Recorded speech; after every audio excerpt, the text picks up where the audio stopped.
Welcome back to Standard Super League. I'm Randy Bueller. I'm now joined by Josh Utter-Layton, who kind of a good news, bad news. The good news is you come back for the playoffs next week. The Hey, bad there news is is you just got news. crushed by Goggles. I sure did.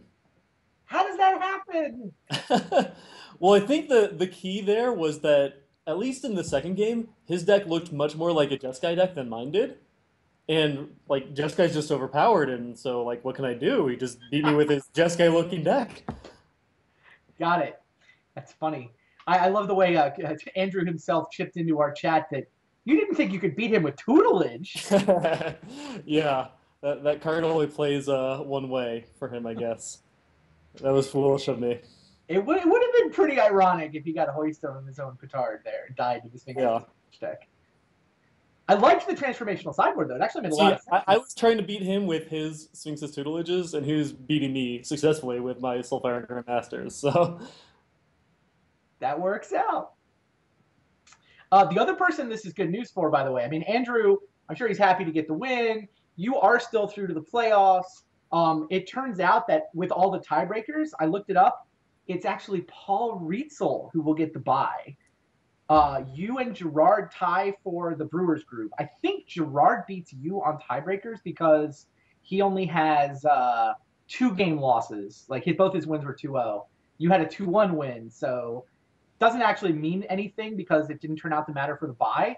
Paul beats Gerard for the bye on lifetime pro points.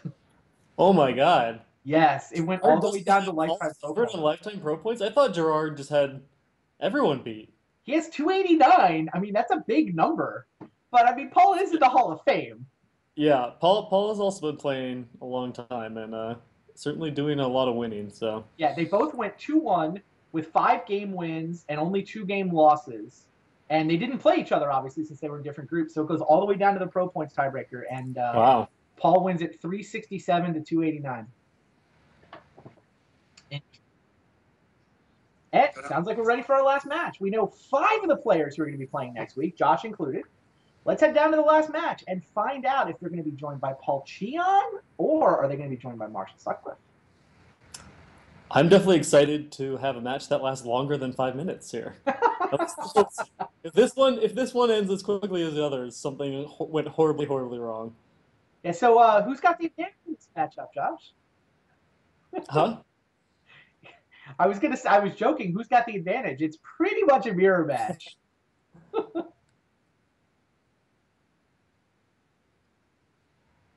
Sure.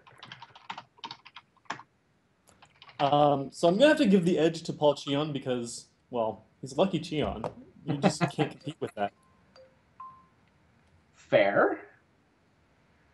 Lucky Cheon. How close exactly are the deck lists in terms of like are they like 2 cards off? I think they're like 2 cards off. I didn't actually can't do the count. Paul's also won the die roll, by the way. You can see it says turn 1 Hounth down there. The thing is, in this matchup, being a 2 card difference can mean like a huge swing in terms of who's a favorite, especially in game one. Just the games go so long and so few of the cards are actually relevant that having like two more like high impact cards in your deck can be a Sure. hugely meaningful. All right. You can watch the first couple turns go by. I'll figure out exactly what the differences are. They both have one So Ashiok, one Ugin for planeswalkers. Paul's hand is actually just about perfect. It's just all lands. He has 2 relevant spells, the counterspell and then the dragon to turn it on, and then he just gets to make all of his land drops forever. And Marshall has a business heavy hand, which is not like what you want to see. You want basically what Paul has. So Paul definitely off to a better start here. Marshall's going to need to keep drawing lands, or this could actually go quite poorly for him. Yeah, it makes sense. The creature's difference, by the way, that drifting death in Marshall's hand. Paul has a 4th Ojutai in that slot. So Marshall went. They both have 5 creatures. Marshall's is 1 of each Silumgar and 3 Ojutai. To Paul's 4 Ojutai and a Dragon Lord Silumgar. Okay, that's not a very meaningful difference in the matchup.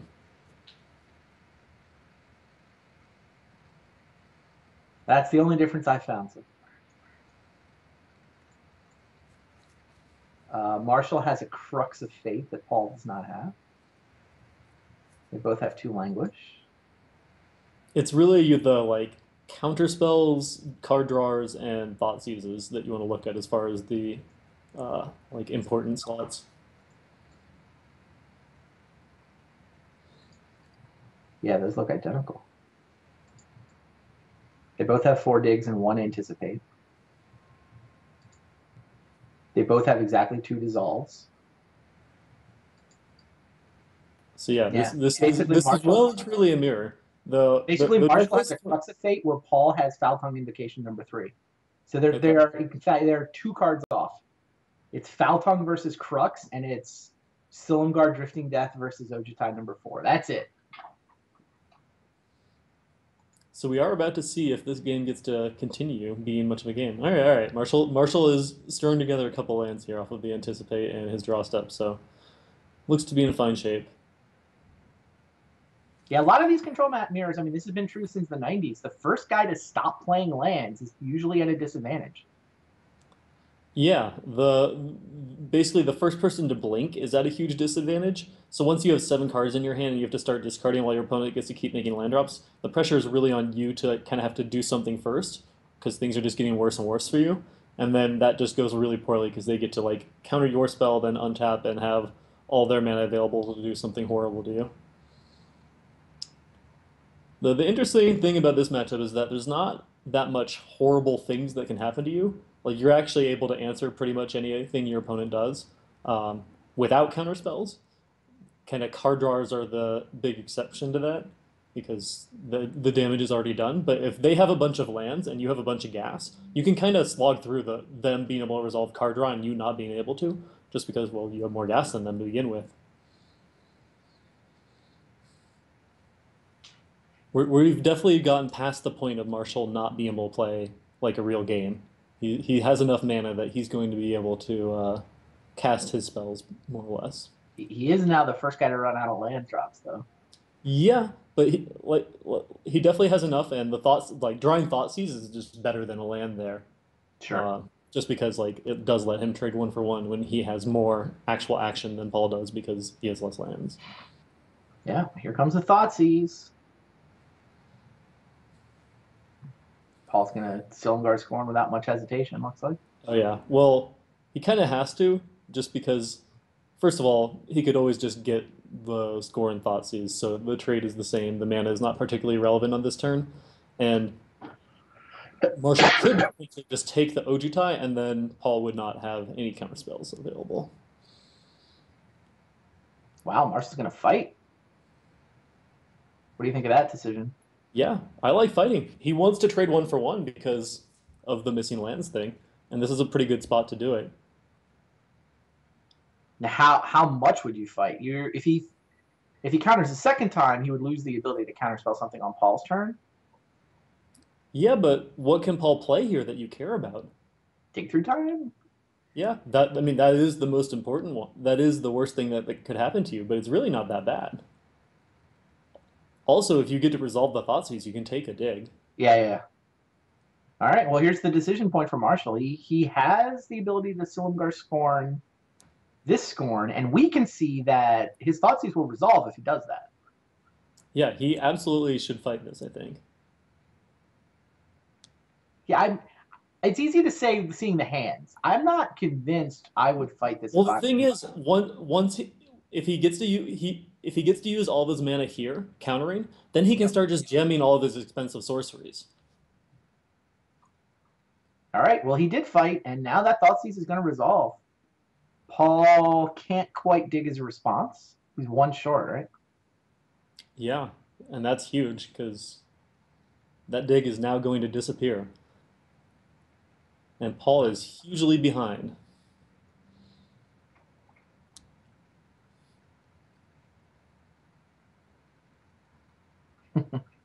If Marshall draws an untapped land, he can just slam Ugin next turn. Jeez. Paul draws ultimate praise. Now, So if you're Paul here, do you play both of your threats? uh, yes, I think I do. Because you are just completely dead to a land. But I think you're probably not beating the Ugin anyway, so you I should mean, just there's one keep them Ugin out. in his list. You're behind, so you kind of have to gamble. Yeah. Unanswered Ashiok could totally win this game. He's got no Well, counterspell mana. we certainly know that this Ashiok is not going unanswered. Well, yeah, we can see the hero's downfall, but Paul hasn't Yeah. seen. Marshall draws dig through time. He seems a Not the million. best possible draw, but it's probably the second closest to best possible. You'd rather have untapped land for Ugin? -5. Yeah. All Then right. we'll just clear out the everything that Paul has would be a little bit better, but I think the dig is certainly going to be enough to wrap this up for Marshall. God, that So what's your line thought. here? Um, Are you playing a dragon to block? Are you playing a downfall on Ashiok? I think you can, because that Ashiok didn't hit a creature, you can just ignore it and like you don't have to kill it immediately. You can still just wait on it. So I think I would just dig and play a creature to block. And you You draw definitely want to take this opportunity to resolve dig, I think. Actually, maybe not. You can just hold up Scorn. That's probably better. All right. Goes for Ojutai as his blocker because he wants to pay 5 mana and leave up Scorn. Yeah.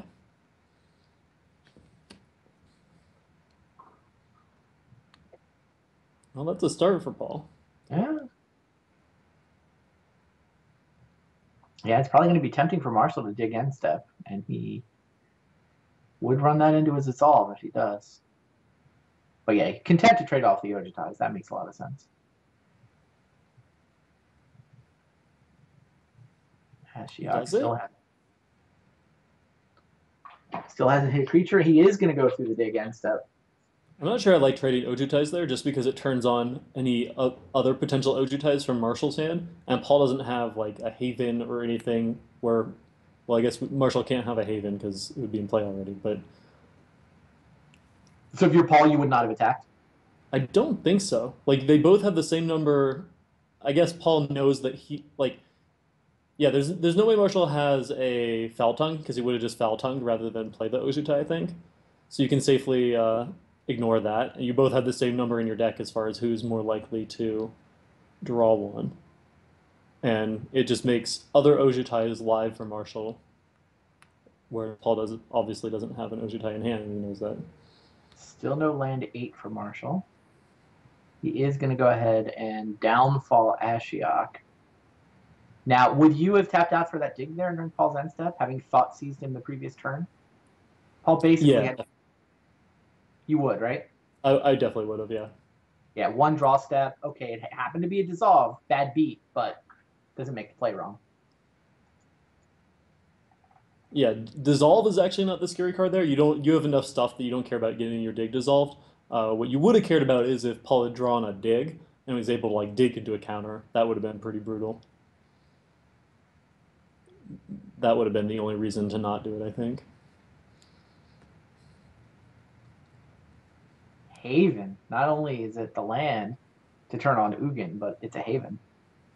Yeah. You tapping out or are you playing Drifting Death? I think he's just gonna play Drifting Death. Makes sense. You get to hold up the counter. Though it is kind of awkward that on the stack he can't actually Silumgar's Scorn back. He doesn't have a dragon in play or in his hand.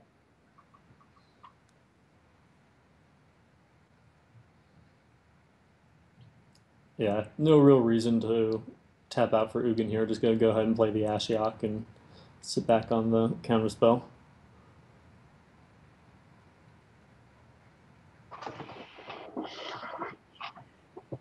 I would also not want to get back the Ojutai with Haven, just because the Silumgar and Ugin are just better threats, and I'd rather save it for one of those once those get answered. Sure. The hexproof on Drifting Death's looking pretty good here. Yeah.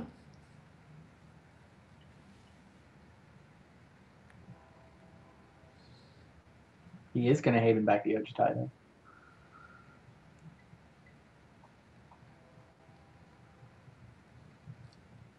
It does up the pressure, but I don't think you really need to worry about that. Now, would you spend your counterspell defending He's Ashiok? countering the down. No, definitely not. Just The let Ashiok Ashiok is, go. yeah, the Ashiok is not at all important to you winning this game. All you have to do at this point, because you're so far ahead, is just keep him from drawing more cards and like let him one for one all your stuff. It just doesn't matter.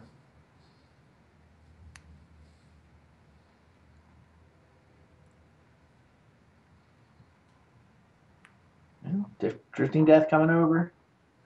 Ojutai gonna join the team. No, I think at this point you should just have a Ugin enter the fray. Now that you have no counter. Yeah, and it plays around like Ugin better, which is kind of what beats you here. Paul does have the same one Ugin that Marshall does.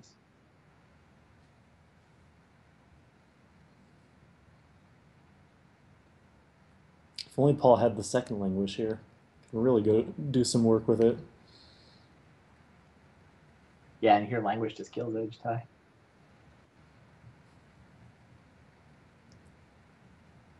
And Downfall is killing Ashiok anyway. Hexproof Now, Silumgar still coming over. now it's got to be time for this Ugin, right? It seems like time for Ugin.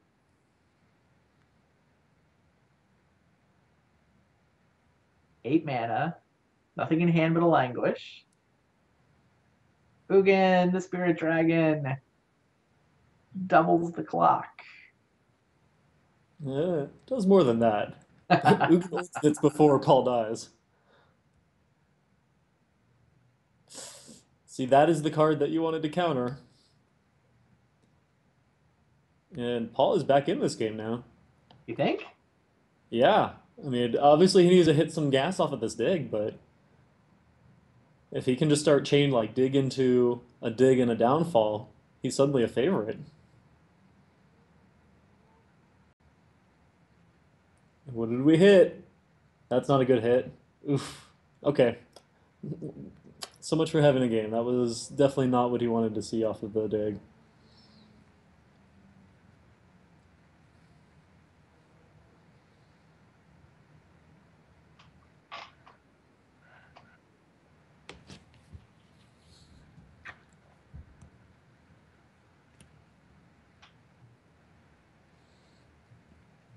So it's not over yet. He can, if he draws a downfall immediately, he's in a reasonable shape, I guess.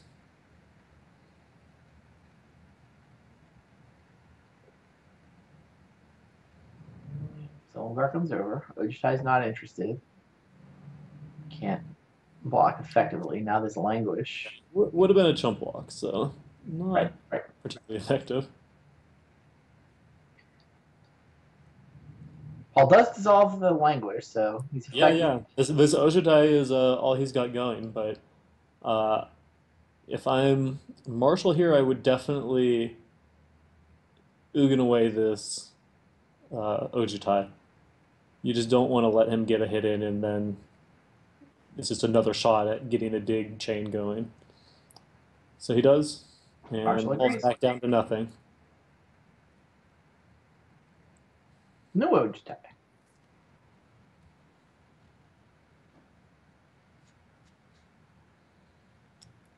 Just lands for Marshall. So, yeah, but Marshall could just keep the Silmgar back on defense and go back to Uganin. Okay. Oh, getting aggressive. I mean, this was, yeah. I don't think I like this line. He's dealing 3 damage, but letting an Ojutai trigger happen. I think that was not a good trade for him.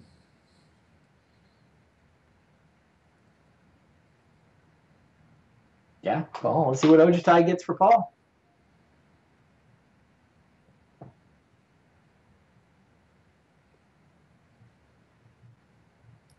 Needs to be a dig.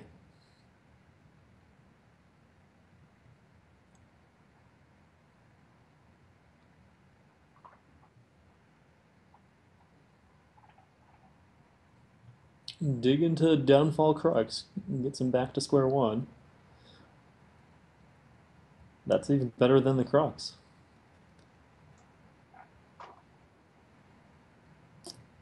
And that was a 1 card dig. or one card. That yeah, right. Not casting a dig. That's what he needed to hit.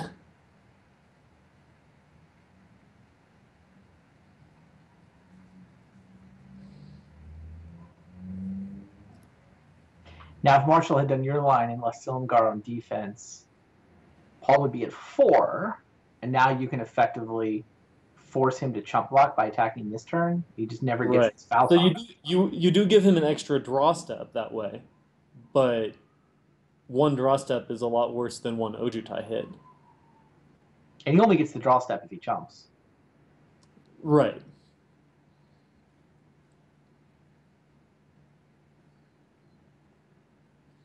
Which, I mean, obviously he would do, but he got paid off for that, is all I'm saying. All right, here's foul tongue, and of course there is a dragon in play. So 5 life means Ugin is So not. let's see if he's gonna make the same decision again. He can deal 3 and take an Ojutai hit, or he can get rid of this Ojutai. Good I point. think you have to get rid of the Ojutai.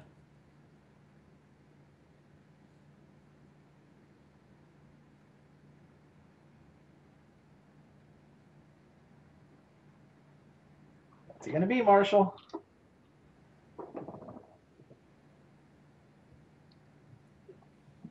He's so close to Yeah, cleaning this game. certainly going to the head is consistent with his previous play.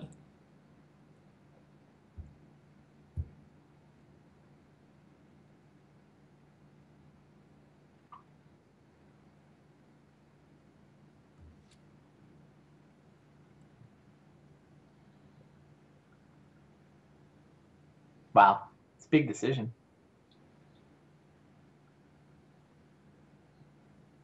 You would kill the Ojutai. Yeah.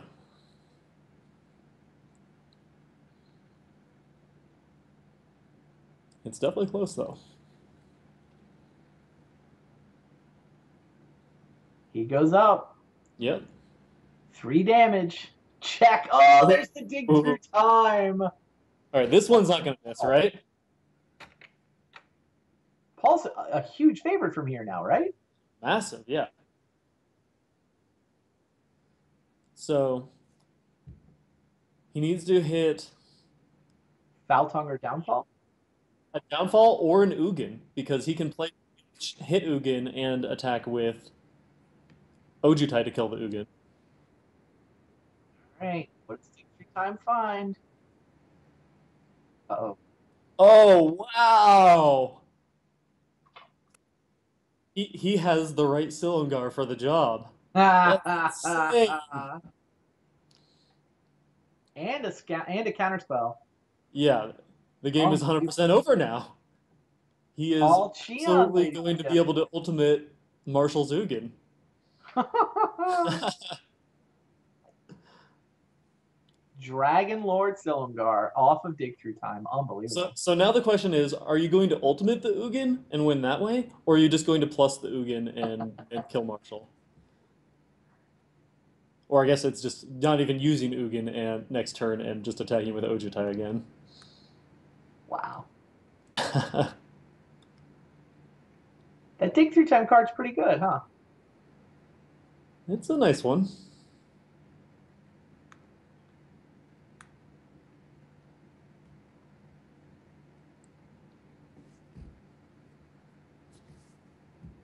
Gabby Sparts already has the streamer group 1. But the winner of this match takes second, and the top 2 advance to the playoffs. Winner comes back with a new deck next week. Wow. Paul Cheon hitting with Ojutai. Now he's got a foul tongue. Here comes Dragon Lord Silumgar.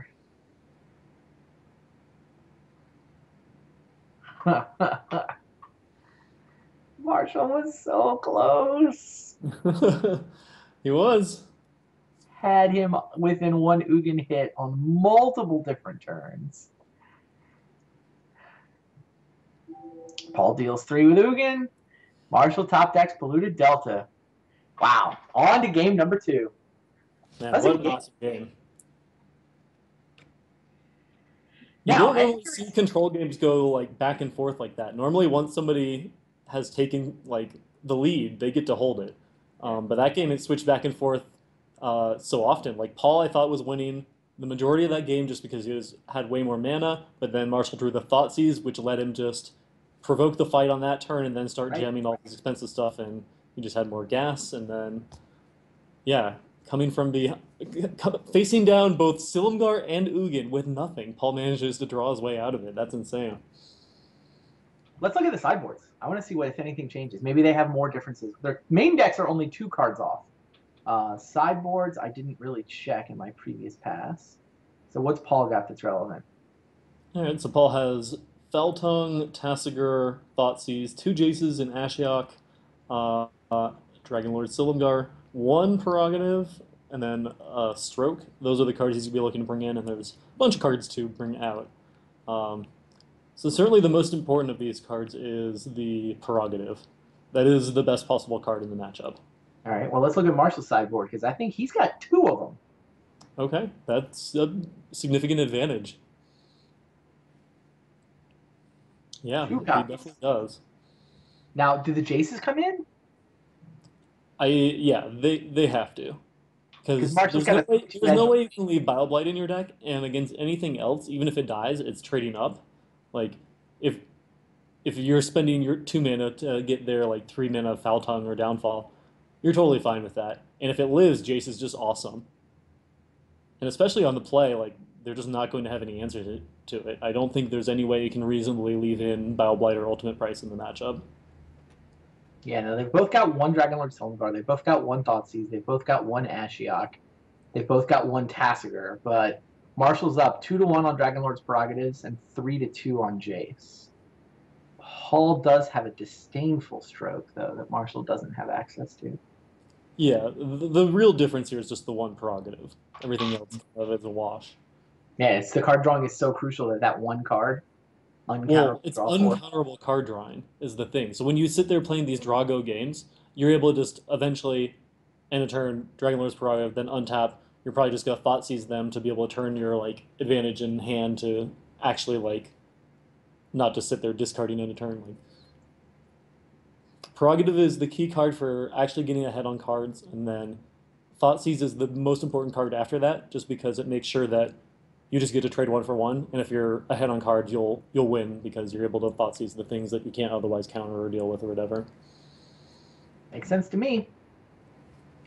Marshall's got 5 glorious lands in his hand. Paul only has 3. Doesn't have Yeah, Jace, though. only 3, but Jace on the play, or yeah, Jace is going to be pretty awesome. So Paul is Marshall chose draw, didn't he? Marshall chose draw. I can't. I don't think I can support that decision, especially with Jace in the picture. Just Jace on the play is so much better than on the draw because it's going to live for at least 1 activation. Because nothing for 2 mana can kill it. It's all 3 mana answers.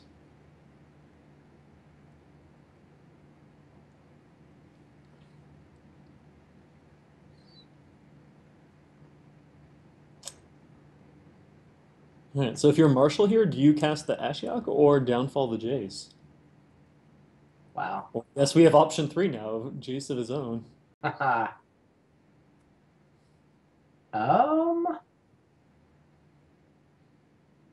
don't know. What do you do? I would Downfall the Jace. The problem is that anything else, it's too easy for Paul to be able to untap and just answer it with his mana. I would definitely have cast a spell there, though. I don't like letting him untap when he only had 1 blue and a black mana open.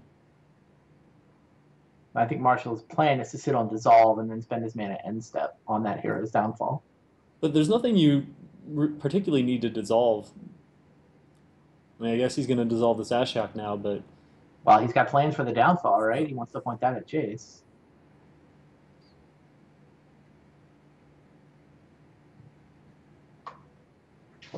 It's a scry.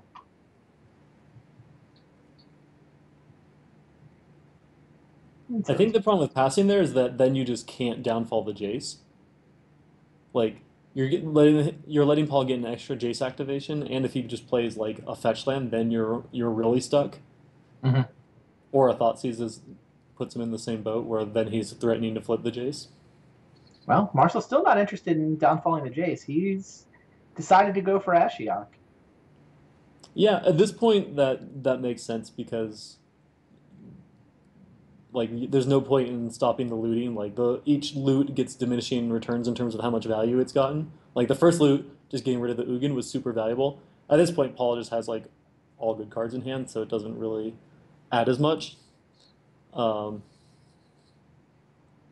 but he is gonna have to do something about this Jace eventually, still, just because the Planeswalker side of it is so threatening.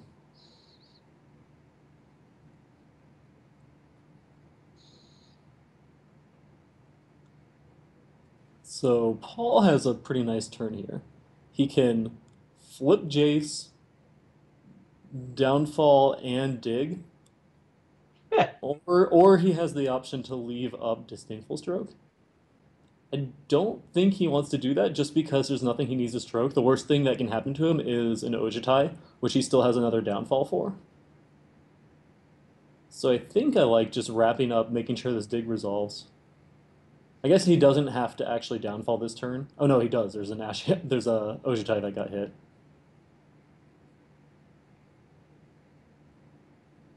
All right, Oh, Jace flips. he discards the downfall. Oh yeah, he discards the downfall because he's just gonna Jace it back. Yep. Yep. But then he can, if he doing that, he cannot cast dig this turn though.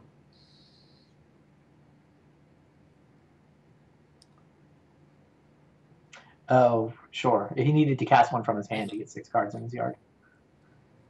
So leaving up to Disdainful Stroke.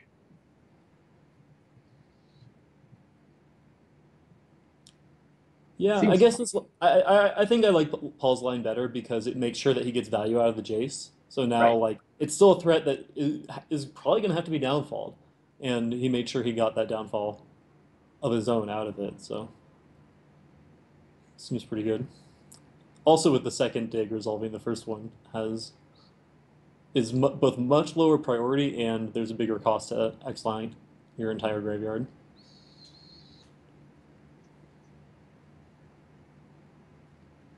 Marshall holding on to his hero's downfall. I mean, the way he tapped his lands, he can't cast it right here. He could have tapped his lands differently if he wanted to.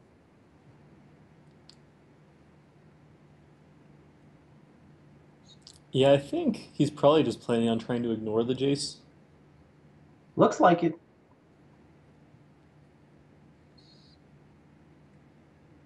But that's not going to be very effective since that Jace means that he gets to downfall this Jace and then downfall the next one. Meanwhile, Paul Skryland reveals Jace number 2. Do you want a backup plan if you're Paul, or are you putting that on the bottom? Yeah, I would keep that. It's not even a backup plan. You can just get both Jaces in play, and it's awesome because these digs are going to keep the creature Jace from ever actually flipping, and you have 2 digs in your hand, so you kind of want the looting just to enable those. Sure. I'll buy that.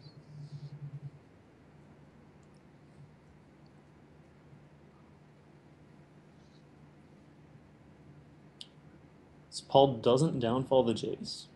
Interesting.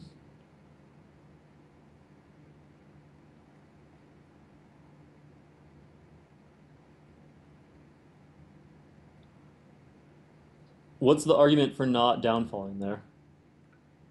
He wants to spend a bunch of mana on a dig through time. Yeah, he doesn't get to dig if he does that. That's true, but what's the hurry on dig? Kind of have everything you need immediately.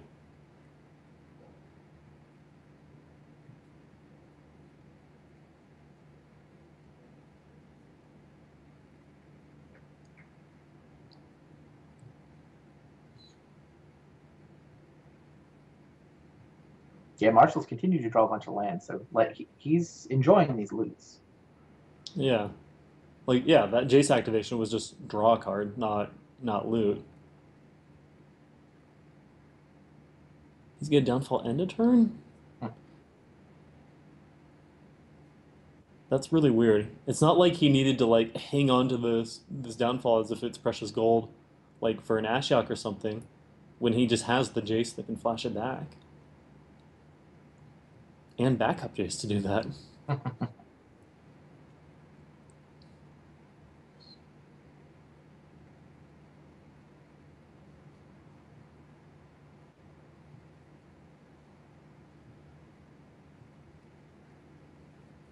still seems like Paul's in great shape.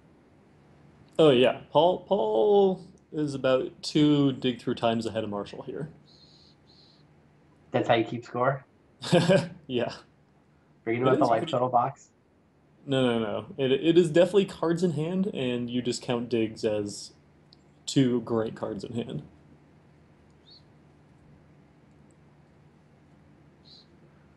Now, downfall of the Jays. It's been a long time coming, but we're here.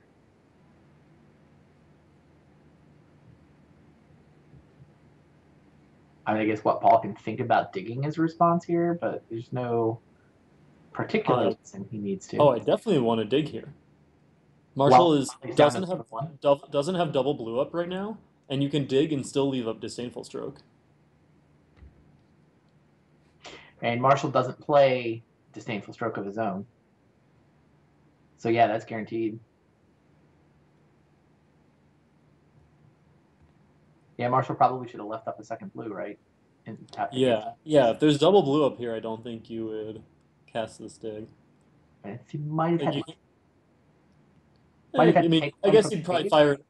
He would Paul would still just fire off the dig at the end of Marshall's turn, probably. So he would still get to resolve it, even if Marshall had left up double blue there.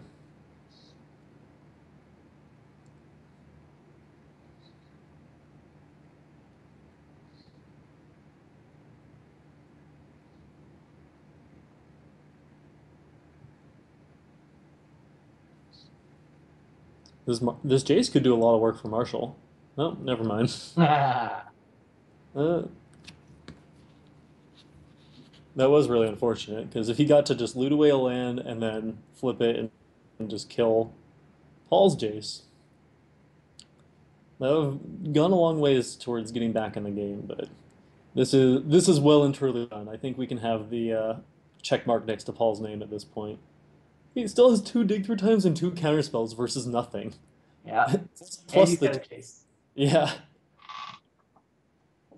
So it looks like Paul Cheon's going to make the playoffs. He's going to finish second in the Streamer League. Gabby Sparts was the 3-0, the only 3-0 in the league, actually. So she's through to the playoffs. Next week, all 6 of those players are going to show up with a new deck. Definitely curious to see what you're going to bring to the I have table. to play a new deck. I don't get to just play Jessica again. Well, you can. Like, I'm not going to make you submit a new deck list. No, I will certainly have something new. There's a good chance it has the Jeskai colors in it, though. Fair enough. Yeah, Standard feels like it's changed a bit in the last 3 weeks, or I guess 4 weeks, so we had the off week for Worlds. Interestingly, it might have just changed back to exactly how it was at the start of the league. Maybe. It is kind of funny how cyclical Standard is like that. I think we are kind of back at the spot where Abzan Control and Control decks have reestablished themselves as the decks on top. What do you think of the format of, a deck for 3 weeks rather than a deck every week, the way we did with SSL 1? I liked the deck every week a lot more, just because I felt a lot more comfortable bringing something a little spicier when I knew I didn't have to play it for 3 weeks. For this one, I wanted to play something that, I knew I wasn't going to absolutely hate. Fair enough. Makes sense. Well, you It's only just have to more, play it next it's week. just more fun to play different decks also. Like that aspect of it aside, like I'd rather just even if I had to play like stock decks every week, I would rather play a new one every week than the same one week after Makes sense. week.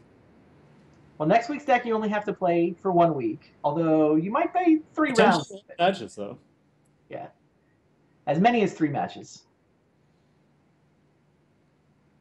First match will determine whether you're doing the Super League Championship or just the LCQ.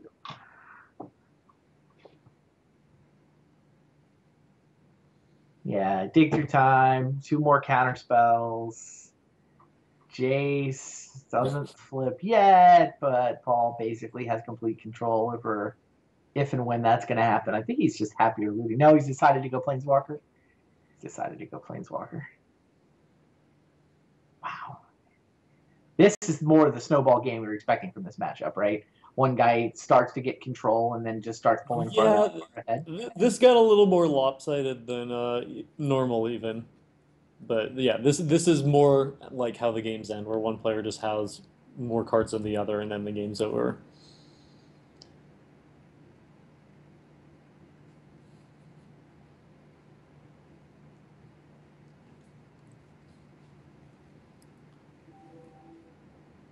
Unfortunately, Marshall's not going to be able to fight over this. Mm-mm. Oh, Paul just lets it resolve. Does he have a foul tongue He in has the a graveyard? foul tongue in his graveyard. Okay. Yeah, that makes sense. Paul's like, oh, cool. A way to actually get a card out of Jace. Even better. Yeah.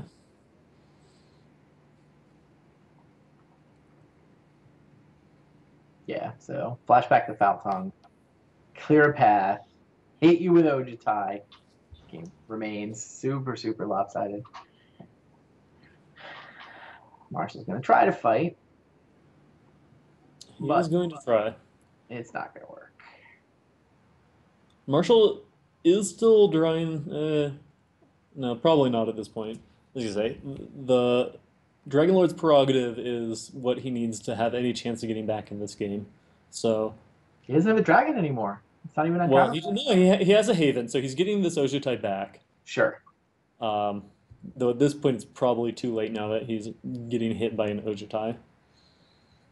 Right. So he has to top deck Dragon Lord's prerogative and then draw perfect, including another Dragon Lord's prerogative.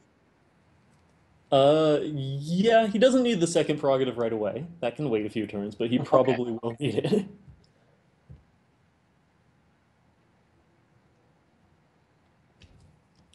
Although, I think at this point, even if he drew all the perfect cards that he needs, Paul may be able to just tempo him out with enough counterspells Mm-hmm. that, yeah, I just don't think he'll have time to be able to deal with this Ojutai.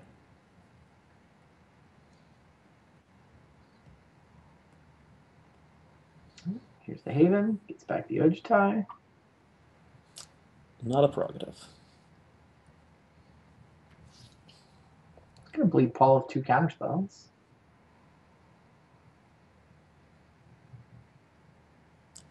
He can do that.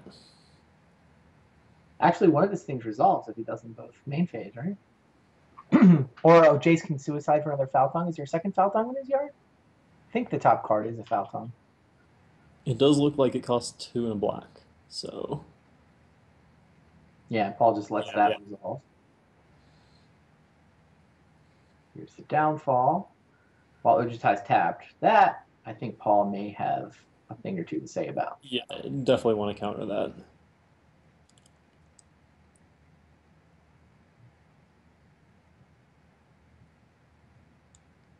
Now that Marshall does not have a dragon anymore, he is well and truly done.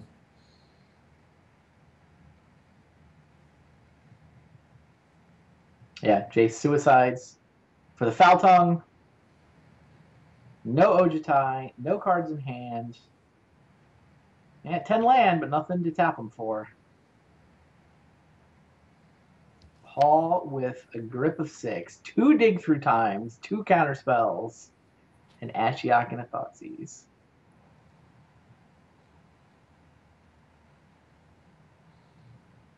He even hit a I dragon. think this is the point where you just show your opponent your hand and declare victory. Yeah. Yeah, Paul's got this. Oh, there we go. There we go. Paul should absolutely let this resolve, so that way Marshall can just concede. He lets it resolve, though. He loses a dissolve. Oh shoot, he loses a dig through time is what happens. Then he just gets to draw less cards. That's unacceptable. He needs to dig in response.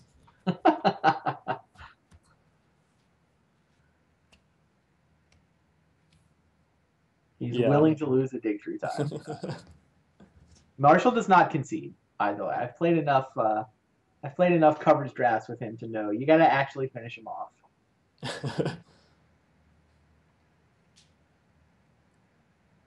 He's not even going to concede to the dig through time here. He's just going to let Paul draw more cards. No, he doesn't want to like. There should be some future match where maybe he has it, maybe he does. He's got a policy. Never concede.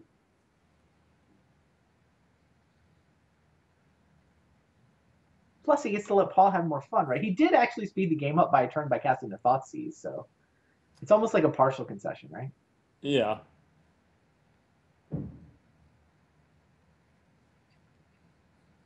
Swamp. You can concede now, Marshall. There we go. All right. Paul Cheon is through to the playoffs. Good match. That was fun. Yeah. That One match very did successfully last longer than 5 minutes. Though that second game, I think we could have called it pretty quickly in. Yeah, we started talking about other stuff. Yeah, let's pull up the schedule. Pull up the standings and sorry, the schedule and talk about how this week has played out, what we have learned. We started off with a win-in match between Gerard Fabiano and Tom Ross. Gerard was victorious, and in fact, he was victorious 2-0, which meant he was live to win the group.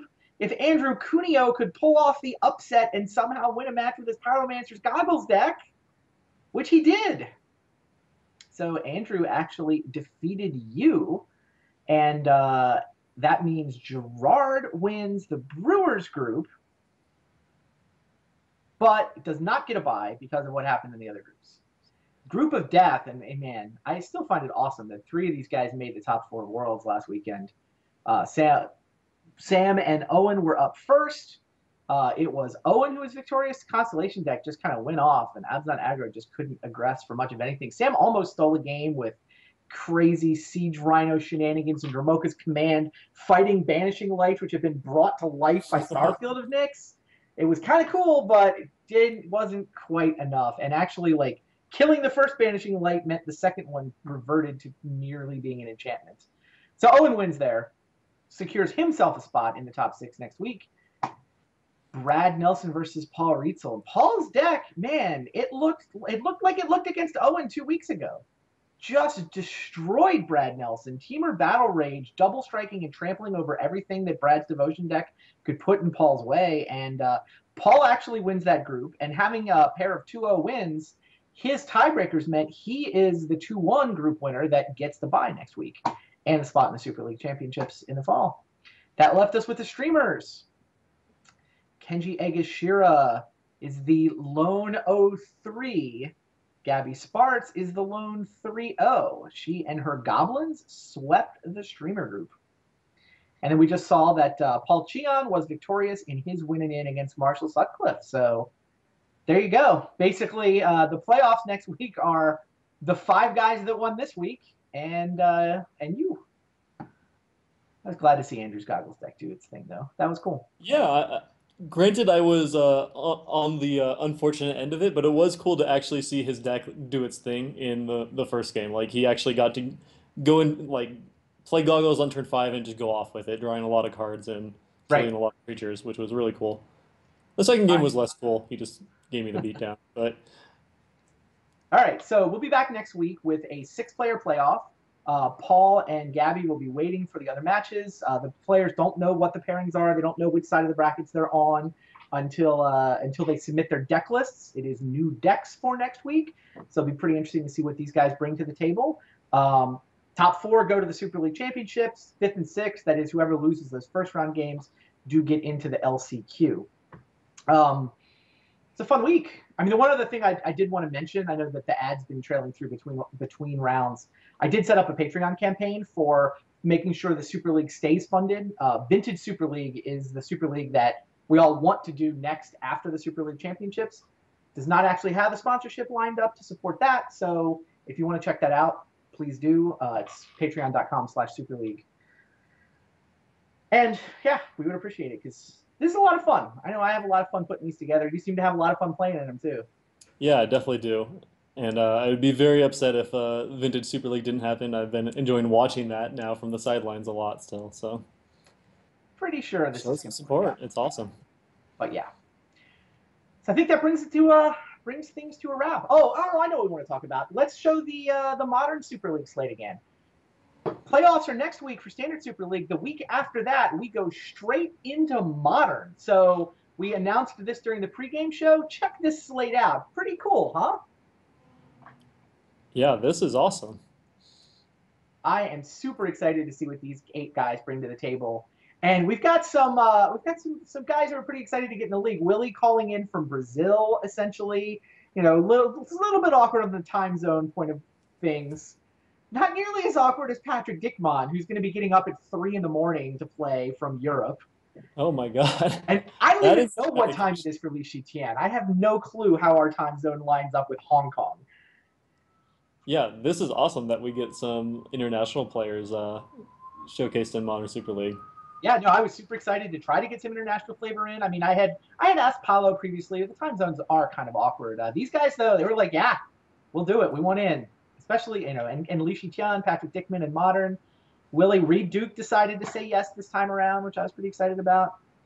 Cedric brings a certain amount of personality to the table, which will be a lot of fun to watch. This is going to be fun.